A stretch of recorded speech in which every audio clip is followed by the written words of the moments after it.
namanya PSBB. Maka mau nggak mau kita harus keluar daripada comfort zone kita, betul ya? Nah, jadi ada juga kita berada di dalam posisi yang namanya the challenge zone. I attempt to do what I haven't done before nih. Ya, ini the first attempt ya yang harus saya lakukan karena ini the challenge zone. Ya. Nah, hari ini saya mau bicara banyak mengenai udahlah, lupakanlah challenge zone, lupakanlah comfort zone, lupakanlah the cozy zone. Kita bicara di the creative zone. Maka kenapa judul saya adalah creative leadership. Nah, gitu ya. Kenapa itu ya? Creative leadership. Nah, itu judulnya dari mana? Nah, jadi kira-kira supaya mengerti sedikit bahwa itu berasal dari sini. I attempt to think what I have never thought before, but yes, this is the thing that I have to do and I have to shift my leadership ya, so that I can achieve my goal. Nah, kira-kira gitu ya. Nah, di Kalbe Internasional ya atau Kalbe Global ya, ini kita banyak sekali tantangan. Bapak Ibu mungkin kalau misalnya mendapatkan tantangan di Indonesia, saya bilang tantangannya itu sangat-sangat mudah ya. Tapi kalau kita belajar dari apa yang ada di dunia global, contoh di Filipina aja katakanlah. Lockdown-nya itu sampai sekarang masih lockdown. Ya masih susah. Kita mau keluar aja itu nggak bisa keluar dengan mudah. Nah, sehingga ini tantangan-tantangan inilah yang memaksa kita untuk shift gitu ya. Nah, jadi ini menarik. Nah, mudah-mudahan saya bisa catch up dengan waktunya yang 45 menit ya. Nah, ini memang waktunya sangat padat. Ya, mudah-mudahan saya bisa memadatkan materi saya juga. Dunia kita sekarang disebut namanya low touch economy. Ya, low touch economy ini digaungkan oleh banyak sekali organisasi di dunia. Jadi ini kayaknya menjadi sebuah istilah resmi untuk apa yang kita hadapin sekarang. Karena sekarang ini kan katanya kita nggak boleh hack ya. Jadi kita nggak boleh jabatan tangan. Jadi makanya sekarang semua pakai namaste, gitu ya, namaste. Jadi kita low or no touch. Kemudian kita juga harus melakukan physical distancing katanya ya. Physical distancing nih, duduknya jauh-jauhan kayak begini ya. Terus kemudian kita juga harus mematuhi hygiene standar ya.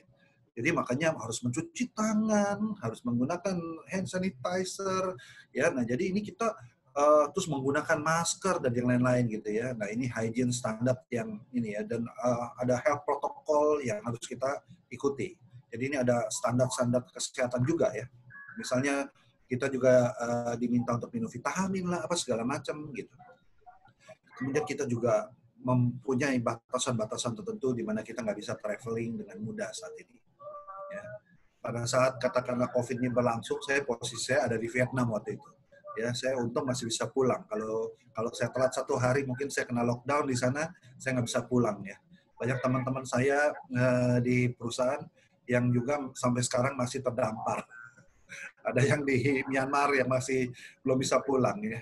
Oke. Tapi ya inilah situasi yang ada bahwa memang banyak sekali terjadi travel restriction. Mari kita lihat ya bagaimana fenomena ini akhirnya mempengaruhi dunia ekonomi kita. Pada awal-awalnya kalau kita perhatikan semua kita mematuhi ya dengan PSBB, maka physical distancing, hygiene precaution, ini semua tinggi semua ya, kita push semuanya supaya bisa bertahan ya. Tapi nggak bisa bertahan kalau toko tutup terus ya. Nah, setelah sekian lama kalau kita paksain terus, akhirnya apa? Semua bisnis bisa mati kayak begitu. Garuda Indonesia saat ini juga sedang mengalami masa-masa yang sulit ya.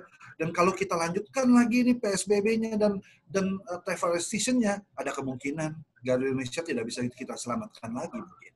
Ya, kecuali negara turun tangan ya. Nah, jadi kalau kita lihat maka terpaksa dibuka ya. Nah, ketika dibuka itu kan maka ini semua turun ya. Physical distancing turun, hygiene precaution turun, travel restriction turun, limit rush gathering juga turun, ini attention-nya. Tapi apa yang terjadi? Penyakitnya naik, ya. Jadi ini begitu aja ya. Jadi kalau kita lihat Jakarta kemarin, makanya Pak Anies Baswedan, Gubernur Jakarta, menyampaikan concern-nya. Karena pada waktu dilakukan analisa, maka sekarang jumlah penderita COVID ya itu dalam rasio. Jadi kalau misalnya 1.000 orang yang kita tes, dulu itu sekitar 4% kira-kira yang positif. Kalau dari 1.000 orang yang dites. Kalau sekarang ini, dari 1.000 orang yang dites, kira-kira 100 yang positif. Jadi hampir 10%. Nah ini yang menjadi concern kita. Jadi makin lama nih penyakit kayaknya makin nggak terbendung. Karena kenapa? Karena kita memang membuka ini. Nah, saya nggak mau bicara mengenai kesehatan, ya, atau saya bicara soal ekonomi, tapi this is the low touch economy yang ada, yang mempengaruhi kehidupan kita dalam berbisnis dan sebagai leader. Kita harus hadapin bagaimana caranya. Nah, maka kita ada yang kita sebut sebagai namanya survival business coach, ya, di mana kita mencoba untuk survive bisnis kita gimana. Nah, saya akan mungkin membagikan sedikit membagikan kira-kira ada 3 strategi yang mungkin cukup penting untuk teman-teman semua di sini ya, paling nggak apa yang saya bagikan ini benar-benar berguna ya, dari katakanlah 21 strategi yang memang kita punya ya. Nah, kalau saya 21 strategi saya kasih tahu semua, saya dipecat juga sih dari perusahaan kayaknya ya. Jadi tidak memungkinkan. Tapi paling nggak dari 3 strategi ini, mungkin Bapak Ibu bisa melihat bagaimana kita harus membangun kekuatan kita ya untuk sebagai leader. Nah, apa aja yang ketiga kreativitas dari leader di low touch ekonomi ini. Tadi seperti yang saya gambarkan di dalam grafik ya, maka kita ya inilah, kalau COVID-nya itu naik gitu ya, semua kita jaga ininya, otomatis ekonominya turun. Nah, makanya sekarang kenapa sengaja ini precaution dan yang lain-lainnya semua diturunkan supaya ekonominya agak sedikit naik. Nah, lalu apa yang kita harus lakukan? Ada 3 aspek penting yang mungkin kita harus perhatikan. Yang pertama itu adalah kita harus improve people productivity. Banyak orang bilang bahwa oh ini sekarang dunia kan kita lagi PSBB. PSBB itu menyebabkan kita menjadi produktivitasnya menurun dong. Ya. Kok bisa naik malah? Ya, makan saya bilang kalau kita pintar-pintar people productivity-nya sebelum COVID dan sesudah masa COVID ini bisa lebih tinggi daripada katakanlah sebelum COVID. Ya, nah bagaimana tuh caranya? Nah, ini saya akan bagikan. Kemudian kita harus improve product availability karena kita lihat tadi ya banyak masyarakat sebetulnya yang menjadi takut untuk keluar rumah aja takut ya. Nah, jadi mereka akan pergi ke tempat-tempat yang berada di zona nyaman mereka atau kita sebut sebagai neighborhood mereka ya. Nah, kemudian yang ketiga adalah bagaimana kita improve digital effectiveness kita. Ya, nah ini juga sebenarnya kalau kita mau bicara secara panjang, satu topik ini merupakan satu judul sebetulnya ya. Jadi banyak sebetulnya aspek-aspek di dalamnya ya. Nah, saya nggak bisa bicara secara keseluruhan, tapi paling nggak saya kasih lihat ya bahwa betapa pentingnya strategi ini di dalam fungsi kita sebagai leader. Baiklah. Ini adalah gambar pertama yang saya bilang bagaimana cara kita untuk mengimprove people productivity dari para karyawan kita. Yang pertama itu kita harus meningkatkan motivasi dan akuntabilitas daripada karyawan kita. Waduh, gimana itu caranya? Nah, bagaimana meningkatkan motivasinya? Nomor 1, ketika kita berbicara mengenai motivasinya, maka kita harus juga perusahaan itu harus benar-benar care terhadap karyawannya. Nah, bagaimana kita menunjukkan rasa care kita? Dengan katakanlah membangun apa yang kita sebut sebagai environment, health, and safety measurement. Nah, jadi kita harus membangun katakanlah tempat kerja yang safe dengan mengikuti katakanlah healthy protokol. Sehingga kenapa? Kita nggak ada yang sakit. Soalnya kalau satu karyawan aja kita sakit ya, dan itu terdeteksi gitu ya oleh tim COVID gitu ya, otomatis nanti tim COVID-nya akan datang ke kantor kita, dia cek-cekin positif semua, kantor kita ditutup ya. Maka kantor kita dianggap sebagai cluster. Dan kalau kayak begitu, maka bisnis kita pun juga akan terdisrupsi. Betul nggak? Jadi oleh sebab itu ini bukan satu hal yang sederhana. Jadi kita harus benar-benar perhatikan bagaimana supaya karyawan kita tetap sehat. Kemudian kita juga harus mengedukasi karyawan kita supaya dia juga sehat. Karena kalau dia membawa penyakit dari rumahnya ya ke tempat kita, maka kita juga jadi bermasalah juga. Jadi ada certain measurement yang harus kita buat supaya lingkungan kerja tetap sehat dan terjaga nih, ya health safety-nya dengan sistem protokol yang sangat ketat dan yang sangat rigid. Dengan begitu, maka ini akan memotivasi tim kita untuk semangat bekerja, gitu ya, sehingga bisa dia lebih produktif di dalam kerjanya. Lalu yang kedua itu adalah project. Nah, makanya ini gambarnya Microsoft Project, ya, project. Nah, kalau kita lihat untuk membangun motivasinya, salah satunya adalah kita harus juga membagi-bagi tugas kepada tim member kita, supaya mereka itu kita kasih tugas, oke, kamu coba ya, saya mau meningkatkan health safety di tempat kerja kita. Bagaimana caranya? Nah, suruh dia yang browsing, suruh dia cari apa segala macam gitu. Misalnya kita punya SR kita harus mencari itu, nah sehingga itu menjadi project dia. Kalau project itu tentunya ada goals, ya, ada goals, ada ukuran-ukurannya. Nah, jadi kita harus membangun juga ukuran-ukuran kerjanya, gitu. Jadi sehingga projectnya itu bisa berhasil. Dan jangan lupa, ya, ini ada gambar trofi di sini, ya. Nah, kalau kita lihat di gambar trofi ini, maka artinya kita harus celebrate, ya, even though that is a small win, ya, tapi kita harus tetap kita appreciate. Nah, appreciation itu sangat penting. Di masa COVID ini, terus terang banyak sekali karyawan yang datang ke tempat kerja itu dengan perasaan hati yang was-was, ya, perasaan takut, ya, bahwa dia akan terkena COVID dan lain-lain. Jadi kita perlu dari company juga apresiasi untuk apa yang mereka lakukan. Sedikit pun katakanlah hasil yang diciptakan yang outstanding, nah itu harus kita celebrate, gitu ya, celebrate the win, itu penting sekali. Nah, jadi ini adalah bagaimana kita tetap keep motivation dan accountability dari tim kita dengan ini. Nah, yang kedua itu adalah bagaimana kita membangun virtual workplace yang baik, ya. Nah, kita saat ini terus terhubung dengan Zoom, ya. Maka saya bilang sekarang ini justru lebih efektif, Bapak Ibu. Dulu ya, kan kita selalu mengandalkan tim kita itu datang ke kantor untuk meeting. Ya, kalau sekarang ini nggak perlu sebetulnya. Kalau ada orang-orang lapangan, tiap pagi kita harapkan mereka untuk katakanlah Zoom. Ya, nanti sore-sore, ya mereka harus Zoom lagi 2 kali kalau perlu. Ya, kenapa? Pagi itu kita tanyain apa rencana kamu hari ini, ya kan gitu ya. Jadi saya mau begini, kita iniin dulu, kita lihat dulu bahwa oke, ini udah benar sesuai dengan objektifnya, ya. Lalu sore kita evaluasi bagaimana hasilnya. Nah, nanti besok paginya lagi kita ini lagi, ya, tanyain lagi, apalagi rencananya. Jadi begitu terus, ya. Jadi sehingga dengan harapan bahwa sistem kerja virtual ini menjadi salah satu sistem kerja yang bisa dengan efektif katakanlah memonitor dan juga membangun sebuah rencana yang lebih baik, ya. Bukankah ini sebuah sistem yang sangat baik? Kira-kira 15 tahun yang lalu ketika saya mengikuti sebuah conference di Eropa, ya, saya pernah dapat satu sharing dari satu perusahaan yang mengemukakan mengenai remote office yang mereka punya. Tapi waktu itu ketika saya mencoba untuk mengeksplor bagaimana untuk pengimplementasian dari virtual office itu saya harus membangun sebuah teleconference dengan jaringan dan yang lain-lain itu yang sangat mahal sekali.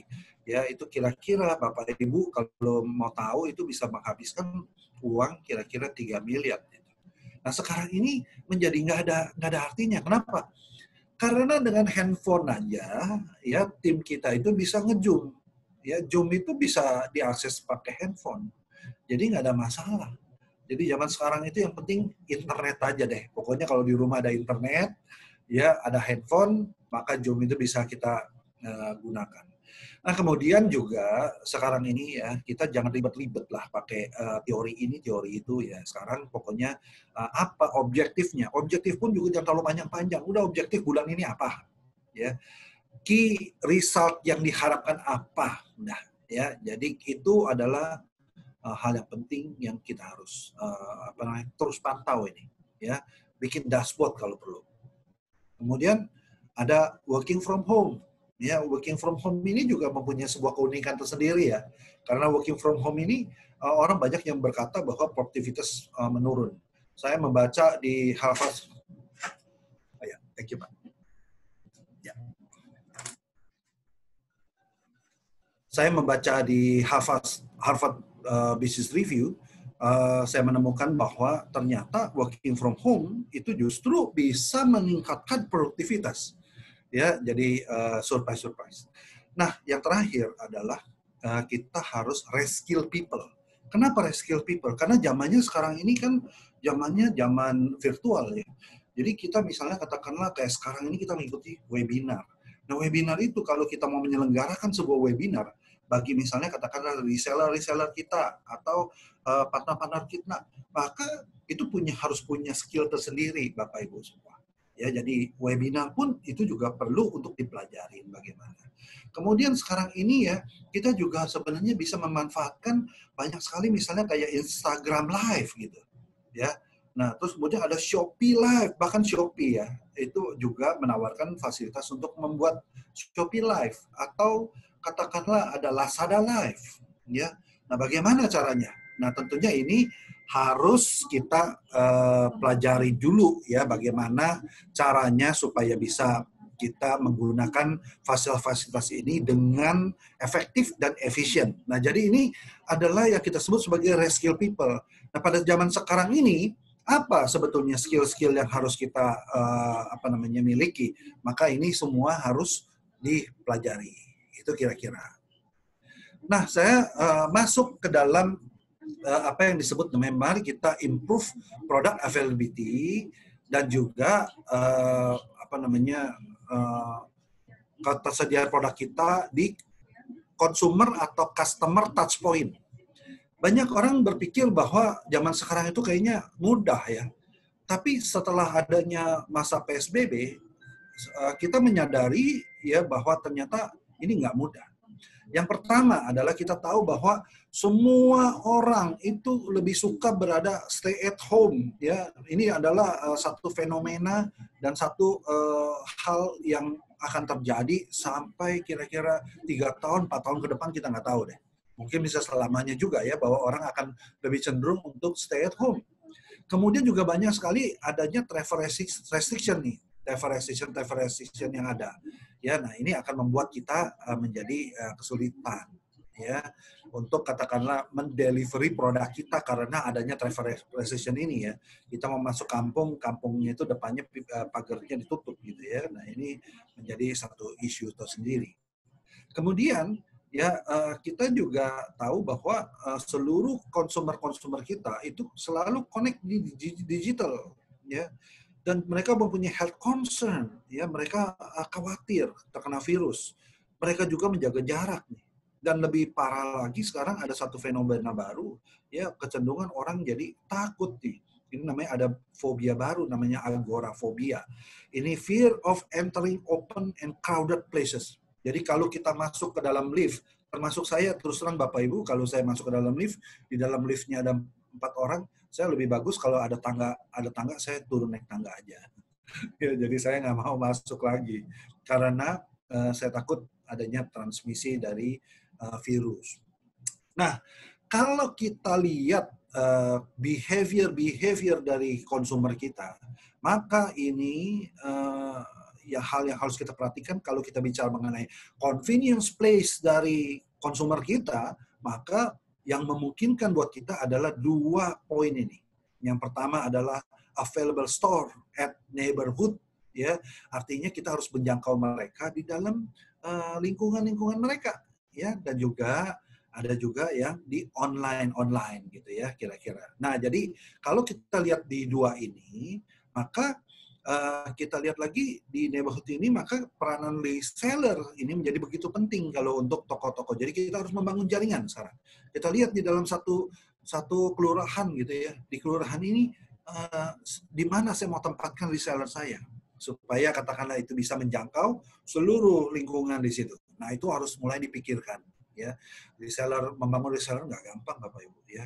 Nah, jadi kita harus mulai melihat reach yang kita mau capai gimana, coverage-nya seperti apa, ya, kemudian replenishment produk kitanya seperti apa, service level yang kita harapkan seperti apa. Ini semua ya harus kita pikirkan.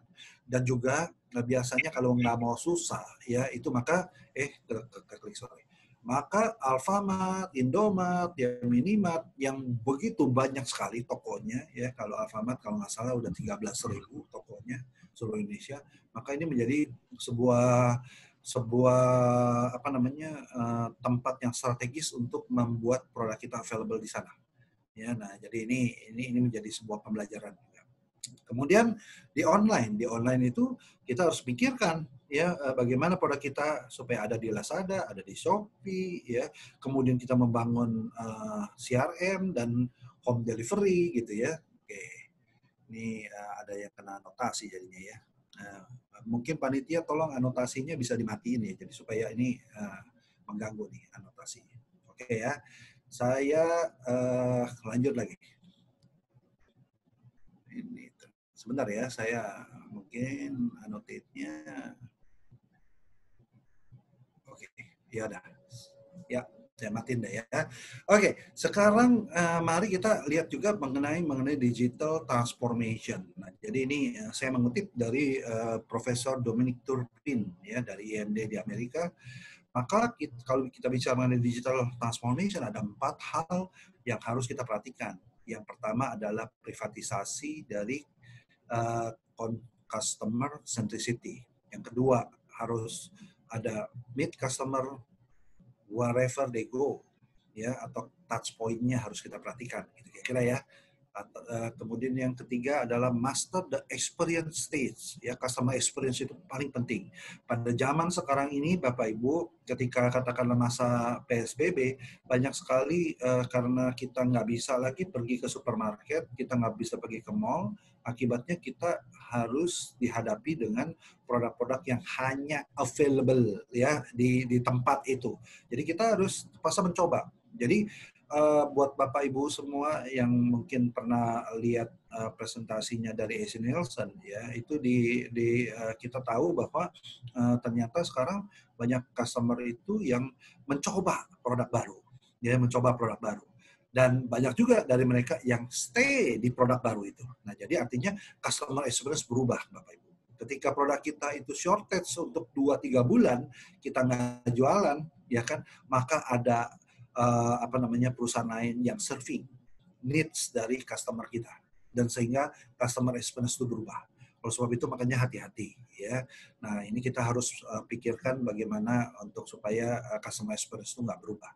Kemudian yang berikutnya adalah let somebody else do the talking, karena kita sadarin bahwa kebanyakan orang itu tidak mau mendengarkan apa yang disampaikan oleh perusahaan.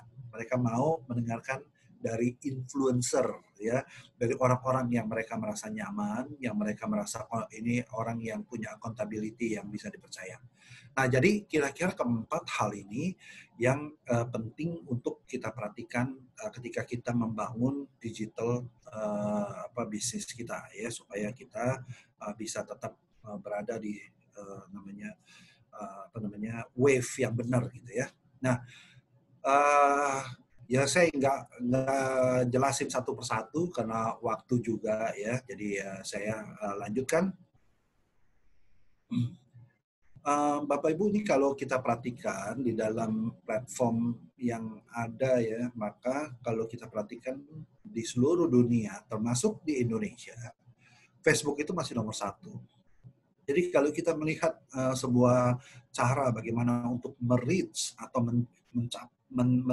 mencapai, ya, menjangkau customer atau konsumer kita, maka Facebook ini adalah kendaraan yang baik menurut saya.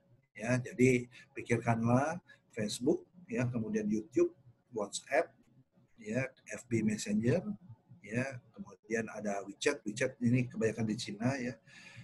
Instagram sekarang lagi naik daun ya, terutama dengan Instagram Live. Kemudian ada TikTok, ya, TikTok.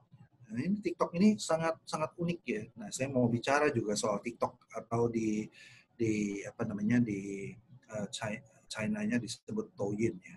Nah, jadi kita coba lihat ya.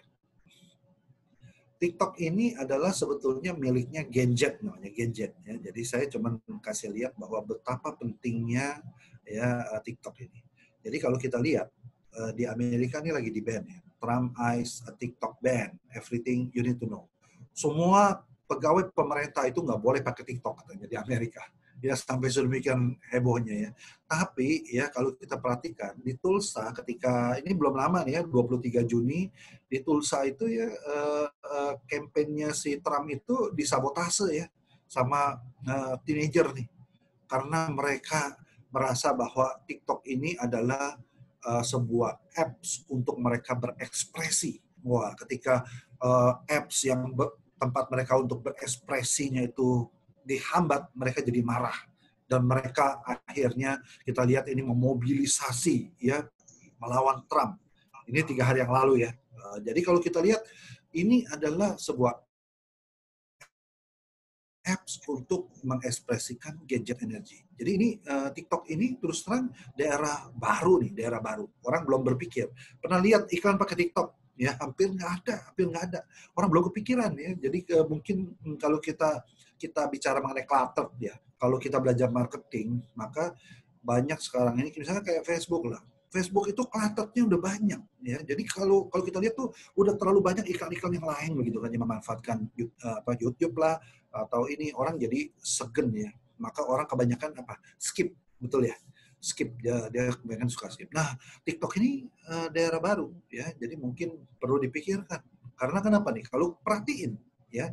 Kalau kita perhatikan jumlah apps yang katakanlah yang di-download ya selama bulan Januari ya. Itu kalau kita perhatikan nomor 1 tuh TikTok, Bapak Ibu. Ya.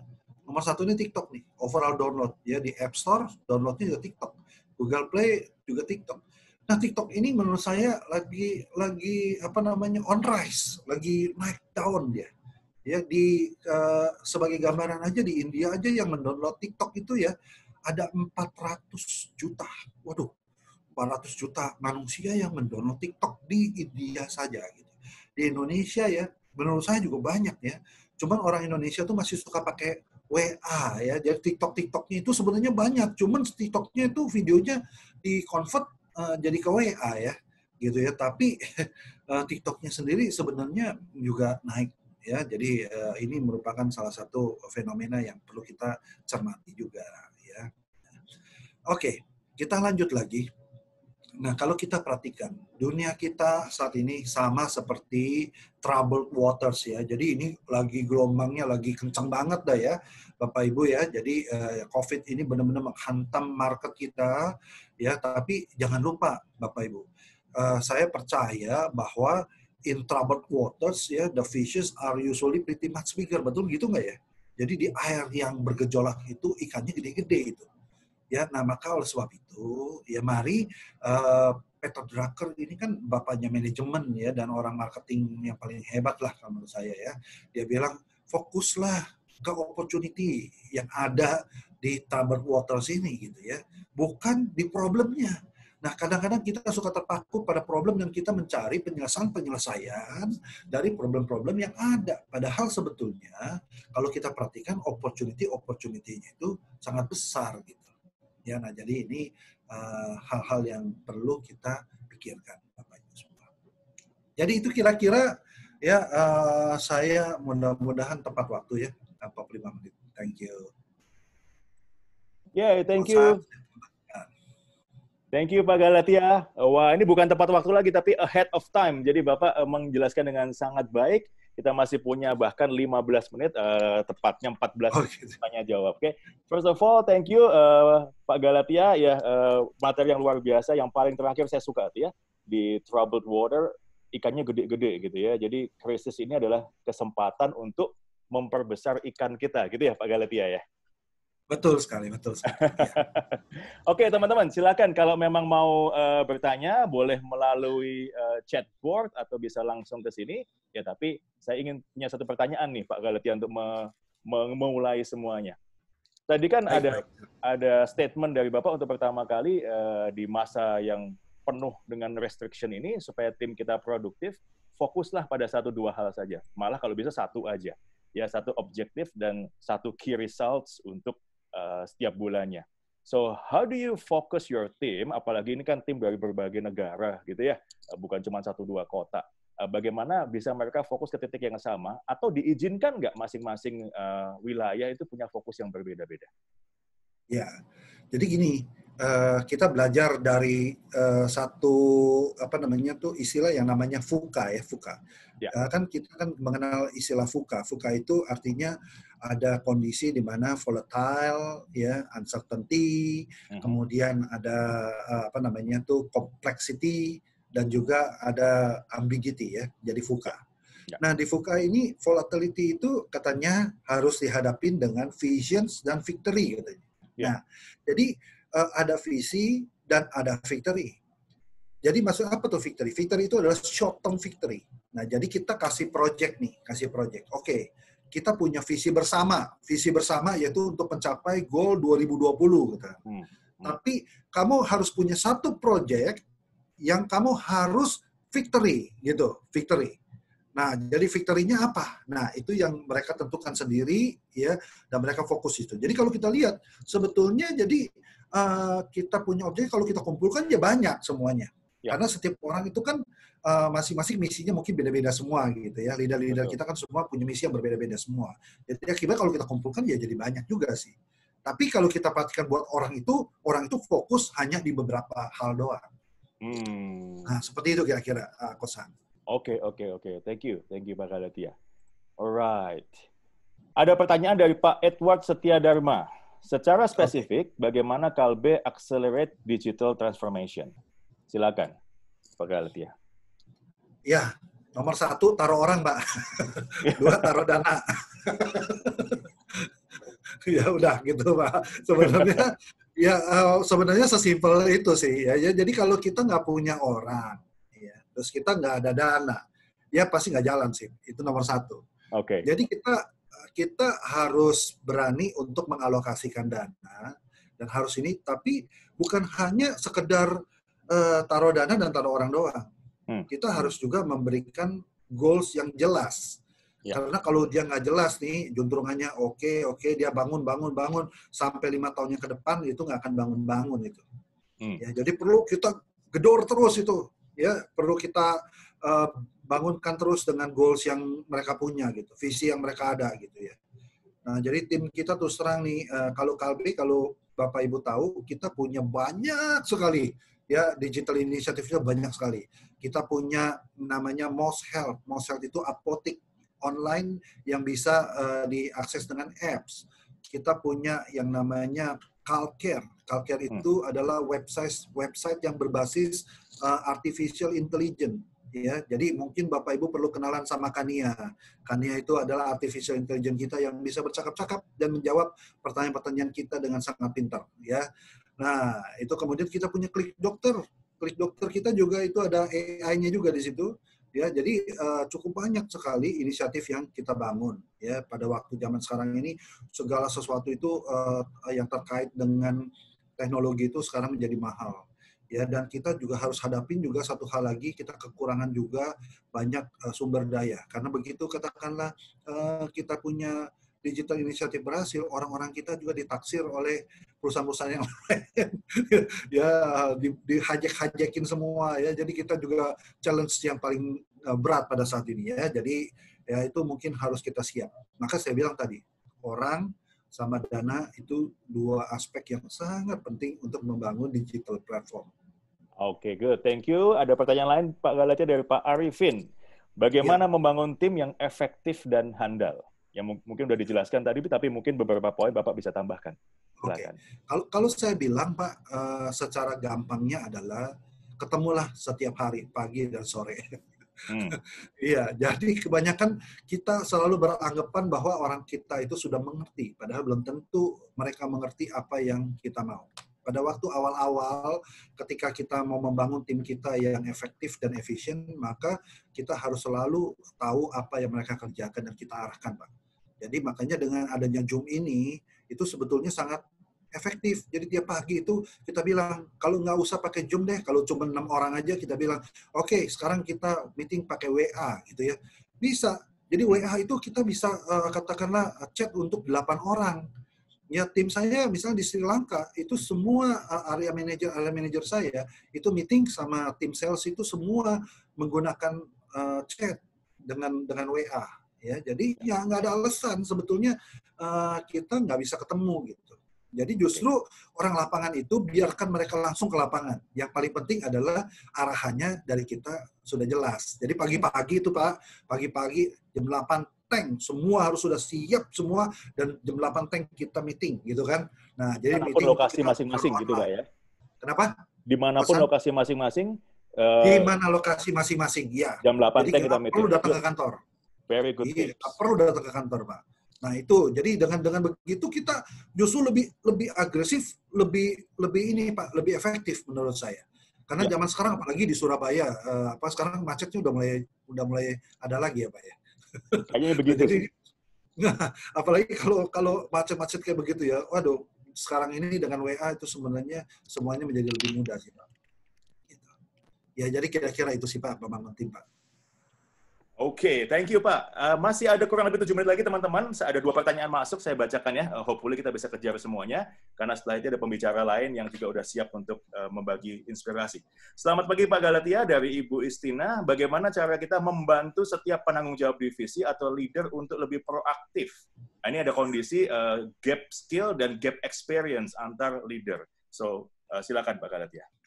Ya, exposure. Nah, exposure. Jadi paling gampang sebetulnya melatih orang itu adalah dengan cara exposure. Contohnya begini, kalau kita suruh seseorang misalnya, kamu nyanyi sekarang, gitu ya, bisa nggak dia? Aduh jangan saya deh Bu, ya saya nggak bisa nyanyi, gitu kan. Nah kan kita soalnya kita suruh dia mendadak, gitu. Sama aja kita suruh dia, ayo jalan nih di titian ya. Jadi ada 2 gedung, kita suruh nih, kita taruh satu balok ya, kita titian gitu ya, kita suruh, ayo sekarang jalan dari satu gedung ke gedung yang lain. Takutlah dia, karena dia nggak pernah latihan. Nah, kalau kita udah melatih dia, jam terbangnya udah tinggi, kita suruh dia, jalan lah dia. Udah biasa dia. Sama juga orang kita suruh, ayo kamu pipi nyanyilah dia. Karena kita sudah mempersiapkan dia. Intinya sebetulnya itu sih. Kenapa seseorang itu menjadi proaktif? Proaktif itu sebetulnya, kalau kita belajar dari Stephen Covey kan, dia punya circle of influence-nya itu lebih kecil daripada circle of concern namanya. Ya, nah jadi kalau concern-nya itu lebih tinggi, otomatis ya dia akan menjadi penakut. Nah, jadi dia akan menjadi orang yang reaktif. Tapi kalau circle of influence-nya kita tinggikan, lebarkan, maka circle of concern yang menjadi lebih kecil daripada circle of influence, maka dia menjadi orang proaktif. Sebenarnya sesimpel itu kalau menurut saya. Jadi dengan adanya training dan persiapan lebih confidence, makanya lebih proaktif. Kalau saya simpulkan betul ya, Pak Galatia ya. Iya. Ada pertanyaan lain dari Pak Armandio Kusuma. Saya ngebut Pak ya, karena waktunya tinggal 5 menit nih. Ya. Apa strategi pengembangan untuk toko offline Kalbe saat pandemi dan setelah pandemi? Monggo Pak Galatia. Sorry, depannya. Apa strategi pengembangan untuk toko offline Kalbe saat pandemi dan post-pandemi, setelah pandemi? Sebelum dan sesudah. Banyak sebetulnya kalau kita bilang toko offline ya. Di kita ada Mitra Sana ya. Mitra Sana itu adalah apotek-apotek yang offline ya. Jadi sebetulnya kalau saya bilang pada waktu sebelum katakanlah offline, yang kita lakukan adalah ya kita hanya pasif ya sebetulnya. Tapi setelah online ini, maka apa yang kita lakukan adalah kita mulai menjangkau, katakanlah, customer-customer yang biasa membeli sama kita. Kita mintain nomor teleponnya. Ya, kalau kita misalnya ada masker baru datang gitu kan ya orang banyak yang susah cari masker, ya kita akan infoin kepada orang-orang yang berada di sekitar itu bahwa ini loh masker udah ada, ya kan? Kalau mau beli bisa. Oh bukan, berarti customer-customer kita yang utama itu menjadi lebih senang gitu. Nah, jadi sekarang engagement dengan customer itu kita perbaikin. Kalau dulu offline kita itu nggak engage dengan customer kita sangat pasif. Tapi sekarang ini ya engagement kita udah naikin. Gitu. Ya kira-kira gitu Mas. Oke, ini mungkin satu pertanyaan terakhir meskipun masih ada yang lain. Mohon maaf kalau waktu nggak cukup. Ya agak panjang dari Pak Ignatius Edwin. Tapi intinya begini, di masa new normal ini bagaimana membuat tim kita yang mungkin ragu untuk berubah, baik dalam dunia digital maupun dalam bidang yang lain, supaya lebih proaktif dalam berubah dan bisa memberikan kontribusi untuk perubahan itu sendiri. Ya, jadi memang katakanlah kita harus petakan juga sih, ya tim kita itu sebenarnya berada di dalam kuadran yang mana ya. Saya nggak punya waktu terus terang untuk menjelaskan soal ini. Oke. Tapi kalau misalnya kita lihat bahwa seseorang itu menjadi katakanlah dia menjadi reaktif ya. Dan bagaimana kita melatih mereka bisa menjadi proaktif, itu memerlukan katakanlah sebuah penelitian terhadap kondisi dari orang tersebut sebetulnya. Nah, jadi ada trik-triknya. Salah satunya adalah dengan cara namanya directing. Kalau kita udah nggak bisa dengan cara persuasif, ya kan, maka nggak ada jalan lain yang kita lakukan adalah kita mendirect orang itu dan kita menggunakan sistem cara approach yang otokratif mungkin. Karena pilihannya adalah situasional. Jadi apakah kita survive atau kita keluar, kan gitu aja. Oke, fantastic. Terakhir Pak, benar-benar terakhir kali ini. Selamat pagi Pak Galatia dari Pak Jimmy Tamba. Bagaimana cara berkolaborasi dengan sesama leader di berbagai instansi karena masih banyak yang individual dan sektoral ketika menjalani pekerjaannya? Iya, kita buka diri aja dulu Pak. Sama seperti saya membuka diri, Pak. Jadi we open ourselves first, kita invite orang untuk berkolaborasi, dan kita harapkan kita bisa mempengaruhi orang lain. Oke, good. Fantastic. Pak Galatia, waktunya nggak cukup. Ini kita mesti undang Bapak untuk pertemuan berikutnya. So, thank you very much. Salam sehat selalu. Semoga Kalbe dan Pak Galatia juga semakin maju setelah pandemi ini. Thank you, Pak Galatia.